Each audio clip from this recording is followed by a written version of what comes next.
नमस्कार मित्रांनो, सरांचा व्हिडिओ आता बघितला एक मी. त्याच्यामध्ये त्यांनी स्पष्ट सांगितलंय, तुम्ही पण बघा जाऊन. मी थोडक्यात तुम्हाला सांगतो की भाई गव्हर्नमेंट रेटनीच जायचं आपल्याला आणि ओला उबेर रॅपिडोच्या दराने आपल्याला जायचं नाही. ओके. आणि सगळ्यात महत्त्वाचं, जे ड्रायव्हर भावांनी आपल्या हे लावलेले नाहीत, जे दरचे आपल्याला डॉक्टर साहेबांनी फोटो दिलेत ना, त्याच्यावर मीटरप्रमाणे सगळे दर लिहिलेले आहेत, किती रेट, किती किलोमीटरला किती रेट, ते तुम्ही पाठीमागं लावून ठेवा. कंपल्सरी लावा. मी पण लावलंय आता.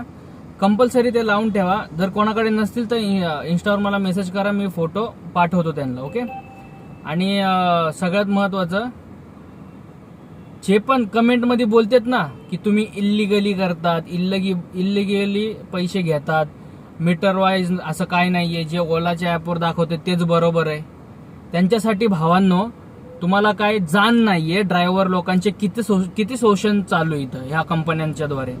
आणि तुम्ही लोक बोलतायत ना की तुम्ही तुमच्या मनानेच घेतायत पैसे, असं तसं. एकदा जाऊन ना माझ्या आयडी वरती कालचे तिन्ही पण व्हिडिओ तुम्ही बघा.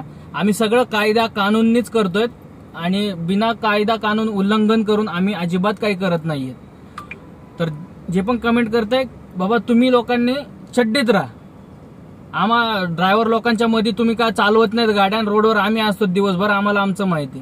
तर तुम्ही तुमच्या हिसाबात राहा. आम्ही आमचं काय ते सगळं आमचे डॉक्टर केशव क्षीरसागर सर बोलतील, आम्ही त्याप्रमाणे चालू.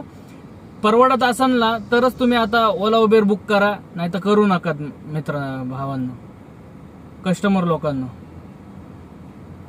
ड्रायव्हर लोकांना त्रास देऊ नका. खूप आधीच छळलेला ड्रायव्हर आता इथून पुढे सहन होत नाही, म्हणून हे आंदोलन उभं केलं आणि ते आमचं सक्सेस झालेलं आहे. आणि ते आता उद्या, आज नाही तर उद्या सगळं आमचं सुरळीत होणार आहे. आणि आता ज्या लोकांची लायकी नाही ना कॅबमध्ये बसायची, त्यांचे वांदे होणार, त्यांना बुडाला आग लागणार आहे आणि ते लोक असे वाईट कमेंट्स करणार. तर भावांनो, कोणाच्या कमेंट्सवर काय जाऊ नका. आपापलं काम करूयात, मस्त कमवूयात आणि चांगली लाईफ जगूयात आपण भावांनो. जय हिंद.